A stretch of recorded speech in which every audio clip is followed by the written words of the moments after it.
Black রাইসটা হচ্ছে ma'am, এই রাইসটা প্রথমত আমরা ভিয়েতনাম থেকে ইম্পোর্ট করে থাকি। তো এই রাইসটা হচ্ছে স্টিকি রাইস। এই রাইসটা আমাদের দেশেও তো পাওয়া যায় ব্ল্যাক রাইস, আমাদের দেশে যেটা পাওয়া যায় সেটা হতে প্রসেস হতে পারে বা কেমিক্যাল যুক্ত হতে পারে। আমাদের দেশে অর্গানিক কোনো ফুড আপনি পাবেন না। অর্গানিক আমাদের দেশে মাটিতে অর্গানিক হওয়াটা ইম্পসিবল। আর হচ্ছে ব্ল্যাক রাইসটা যেভাবে রান্না করে, এটা স্টিকি রাইস। এটা আপনি রান্নার আগে হচ্ছে আপনার প্রথমত 24 ঘন্টা ভিজিয়ে রাখতে হবে যতটুকু আপনি রান্না করবেন। আর আপনি যখন রান্না করবেন, আপনি যতটুকু পরিমাণ রাইস দিবেন তার থেকে 3 থেকে 3.5 গুণ পরিমাণ পানি নেবেন। এটা 3 পোয়া পানি নিতে হবে।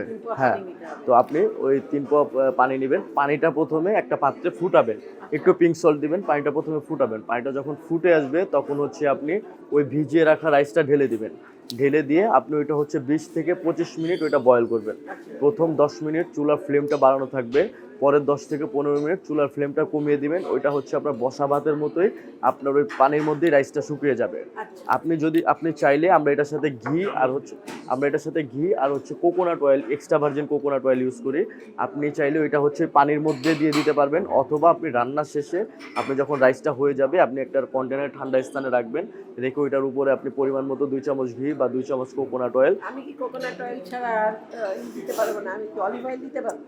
অলিভ অয়েলটা আপনি ওটা অলিভ অয়েল হলে দিতে পারবেন, কোনো প্রবলেম নেই। But extra virgin olive oil যেটা, ওইটা হচ্ছে আপনি রান্নার সময় ইউজ করবেন না ম্যাম।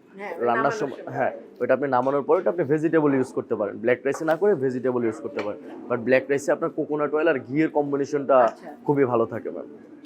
বা আপনি ব্ল্যাক রাইস দিয়ে অনেক ধরনের রেসিপি বানাতে পারবেন বাসায়। যেমন আপনার বাসায় যদি বেবি থাকে তাদেরকে আপনি ব্ল্যাক রাইস দিয়ে পায়েস বানিয়ে খাওয়াতে পারেন। ব্ল্যাক রাইস দিয়ে খুব চমৎকার পায়েস হয়। আবার যদি আপনি নর্মালি সুগারের প্রবলেম না থাকে বা আপনার যদি ডায়াবেটিসের প্রবলেম না থাকে, সেক্ষেত্রে আপনি ওটার সাথে কোকোনাট সুগার বা হচ্ছে আমাদের হানি আছে, ব্ল্যাক হানি ইউজ করে, সাথে নাটস আছে আমাদের, ওই নাটস দিয়ে আপনি ভালো একটা ডেজার্ট বানাতে পারবেন ma'am. Thank you ma'am. Thank you. সালাম আলাইকুম।